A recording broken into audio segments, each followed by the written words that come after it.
Eagle Vistas was founded by my husband and myself about 10 years ago when he saw a need for better training for entry-level ag pilots. He was at the time a chief pilot for an air tractor dealer, and it was in his job description to hire pilots, and he was just amazed at how unprepared the candidates were coming to him. And he had had a background for instructing. He had done ag instructing under other schools in the past, and he said, I can do a better job. And so we wrote up syllabus and started a school. What I try to do is ready our graduates through a final written, oral, and practical test that I give myself or my chief pilot does if I do the student, just to keep everybody honest, as if they were coming to me for a job interview and I gave them their first interview and I let them go do their first walk, and they would be able to do it and accomplish it well enough that I would hire them. It's one of the very, very few jobs, flying jobs, where you get to fly that low and close to obstacles. Was it any fun? Yeah. I wouldn't let that get out though, otherwise we'd be swamped with students and pilots. I love it.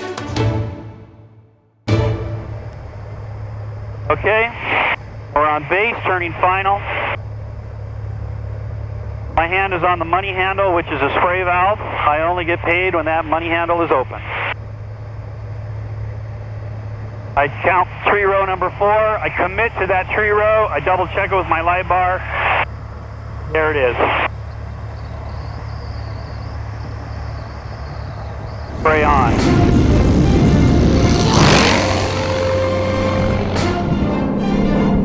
Bev and I championed the idea of standardized training, just like in every other form of aviation. We're flying some of the most sophisticated electronic guidance aircraft in the world, but in many ways we're still doing it like the Old West. So we need some standardization, we need some standardized school and training, and that's why I call this boot camp. That's what I want to do, is I want to instill that stick and rudder basic things, all the necessities. Then when they get their first deployment, their first job, that operator now does not have to mess with all that. He can bring them right into his own operation the way he wants. They get you through pretty quick, like they advertise it. It's a boot camp. You come down here and you're flying 4 to 6 hours a day, and they get you through and they teach you right and they teach you safe, and that's pretty much what it's about.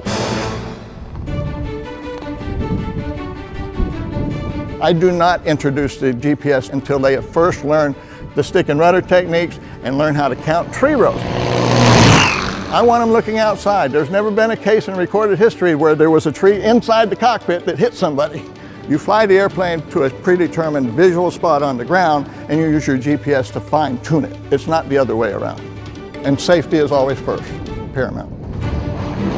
We have a limited number of farmland now, so we have to get the highest yields possible to feed people across the world, and agriculture, aviation helps that. We've tried to cater towards the people either that are going to be doing it for a living, and believe it or not, almost half of our students now are farmers that actually want to spray their own stuff. We have a big grain farm back in Canada, and I just see a need for there to be a service for ag planes. We don't really have one in our area, so I don't know how you get into the industry without some place like this kind of introducing you to it. Opens up a lot of doors just for general aviation and everything, and not just crop dusting. And it's a lot of fun. You can go a lot of places with it. We absolutely feel like we're making a difference because of the success of our students, and that's one of the best things that we could say, is that the success of our students, it's worth it. It's worth it.